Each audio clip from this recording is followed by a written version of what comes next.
ଜଳ ମଧ୍ୟରେ ଥିବା ମାଛ ଥରେ ଭାବିଲା, ପ୍ରକୃତରେ ଭଗବାନ କେଉଁଠି ଅଛନ୍ତି? କାହିଁ ଜଳ ଭାଗରେ ତ କେଉଁଠି ଦେଖିବାକୁ ମିଳୁନାହାନ୍ତି। ବୋଧହୁଏ ସ୍ଥଳ ଭାଗରେ ଅଛନ୍ତି। ତେଣୁ ସେ ଭଗବାନଙ୍କୁ ଖୋଜିବା ଉଦ୍ଦେଶ୍ୟରେ ସ୍ଥଳ ଭାଗକୁ ଯିବ ବୋଲି ଭାବିଲା। ପାଣି ମଧ୍ୟରୁ ବାହାରି ସ୍ଥଳ ଭାଗକୁ ଆସିଲା। ନୂଆ ରାଇଜ, ନୂଆ ଦୁନିଆକୁ ଆସିଛି। ମନ ବହୁତ ପ୍ରଫୁଲ୍ଲିତ ଥାଏ, ଖୁସିରେ ବି ଡେଉଁଥାଏ। ମାଛ ଡେଇଁ ଡେଇଁ ଆଗକୁ ଚାଲିଲା। ଚାରିଆଡ଼େ ନଜର ପକାଉଥାଏ। ମନେ ମନେ ଭଗବାନଙ୍କୁ ବି ଖୋଜୁଥାଏ।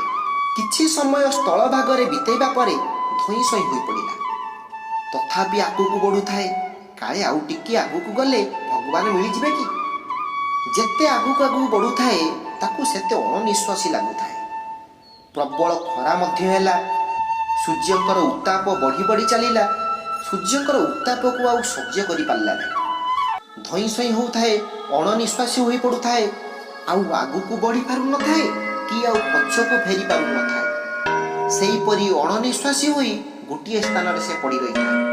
ସତେ ଯେପରି ଆଉ କିଛି କ୍ଷଣ ମଧ୍ୟରେ ଜୀବନ ଚାଲିଯିବ।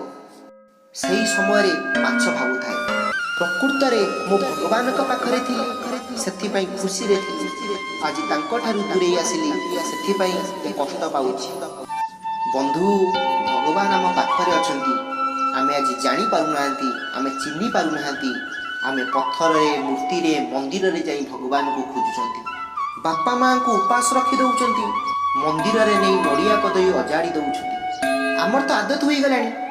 ସତରେ ଗୋଟିଏ ସାପଟିଏ ଦେଖିଲେ ଆମେ ତାକୁ ପିଟୁଛନ୍ତି। ଆଉ ପଥରରେ ଯଦି ତିଆରି ସାପଟିଏ ଦେଖିଲେ ତାକୁ କ୍ଷୀର ପିଇବା ପାଇଁ ଆମେ ଦେଉଛନ୍ତି। ସତରେ ଯଦି ମୂଷାଟିଏ ଦେଖୁଛନ୍ତି ଆମେ ତାକୁ ମାରିବା ପାଇଁ ଗୋଡ଼ଉଛନ୍ତି। କିନ୍ତୁ ଯଦି ମାଟିର ମୂଷାଟିଏ ଆମେ ଦେଖୁଛନ୍ତି ତାକୁ ଲଡ଼ୁ ଖାଇବା ପାଇଁ ଆମେ ଦେଉଛନ୍ତି, ତାକୁ ପୂଜା କରୁଛନ୍ତି। ସମସ୍ତଙ୍କର ଭାବନା, ଘରେ ଥିବା ବାପା ମା ଖାଆନ୍ତୁ ନ ଖାଆନ୍ତୁ, ଉପାସ ହୁଅନ୍ତୁ, ରୋଗରେ ପଡ଼ନ୍ତୁ, ଆମର କିଛି ନାହିଁ। କିନ୍ତୁ ମନ୍ଦିରରେ ଥିବା ବାପା ମା, ମନ୍ଦିରରେ ଥିବା ଦେବାଦେବୀ, ସେମାନେ ଖୁସି ହେବା ଦରକାର, ସେମାନେ ପ୍ରସନ୍ନ ହେବା ଦରକାର। ତାହେଲେ ଆମର ସବୁ ଦୁଃଖ ଦୂର ହୋଇଯିବ, ଆମର ସବୁ ବିଘ୍ନ ଦୂର ହୋଇଯିବ। ଏଇ ସ୍ୱାର୍ଥରେ ଆମେ ମନ୍ଦିରରେ ନେଇ ନଡ଼ିଆ କଦଳୀ ଅଜାଡ଼ି ଦେଉଛନ୍ତି।